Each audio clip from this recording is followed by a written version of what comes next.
আজকে দুপুরে একদম সিম্পল কিছু রান্না করব ভাবছি। আমি এদিকে ভাত বসিয়ে দিলাম। এরপর ট্যাংরা মাছ রান্না করব। আমি এখানে অল্প কয়েকটা ট্যাংরা মাছ নিয়ে নিয়েছি। এটাকে আমি টমেটো দিয়ে একটু হালকা ভুনা ভুনা করব। এর মধ্যে আমি পেঁয়াজ, টমেটো, কাঁচামরিচ, আদার্স যত মশলা আছে সব কিছু আমি একসাথে মাখিয়ে এটাকে আমি বসাবো। তরকারিটা হালকা একটু মাখা মাখা থাকবে, একেবারে শুকাবো না আমি। এটাকে আমি হাতে মেখে তারপরে এই রান্নাটা বসিয়ে দিব ঝটপট করে। এই তো আমার মাখানো শেষ, এখন আমি এটা বসিয়ে দিলাম। এই তরকারি রান্নার সাথে সাথে ভাতটাও হয়ে যাচ্ছিল। এদিকে আমার তরকারি রান্নাটা প্রায় শেষের দিকে, তো আমি একটু ধনিয়া পাতা দিয়ে দিচ্ছি। ধনিয়া পাতা দিলে কিন্তু ঘ্রাণটা অনেক ভালো আসে। এরপর আমি এটাকে ঢেকে অন্য চুলায় দিয়ে দিচ্ছিলাম।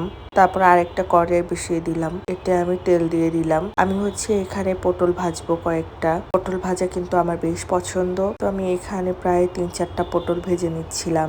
এদিকে পটল ভাজতে ভাজতে আমার মাছের তরকারিটাও হয়ে এসেছে। দেখুন কি সুন্দর কালার এসেছে, আর খেতেও কিন্তু দারুণ হয়েছিল। পটলটা আমি এখন সুন্দরভাবে উল্টে পাল্টে নিব। এটা একটু লাল লাল করে ভাজবো আমি। এরপর পটলগুলো সুন্দর মতো ভাজা হয়ে গেলে আমি এগুলো একটু তুলে রাখবো। যেহেতু আমি পটলের মধ্যে মরিচ পেঁয়াজ দিব, তাই আমি এই পটলটাকে উঠিয়ে রেখে এরপর এর মধ্যে পেঁয়াজ আর মরিচ দিয়ে এটাকে ভাজি করে নিব। এটা লাল লাল ভাজি হয়ে আসলে আমি এর মধ্যে পটলগুলো ঢেলে দিব। তারপর একটু নাড়াচাড়া করে এটাকে আমি সুন্দরভাবে তুলে নিব বাটিতে। এদিকে আমি পটল ভাজতে ভাজতে আমাদের আগের দিনের গরুর মাংস ছিল, যেটা আমি একটু ভাজা ভাজা করে নিচ্ছিলাম। আমার কাছে ভাজা মাংস কিন্তু অনেক বেশি ভালো লাগে। তো এই তো আজকে রান্না বান্না এখানেই শেষ।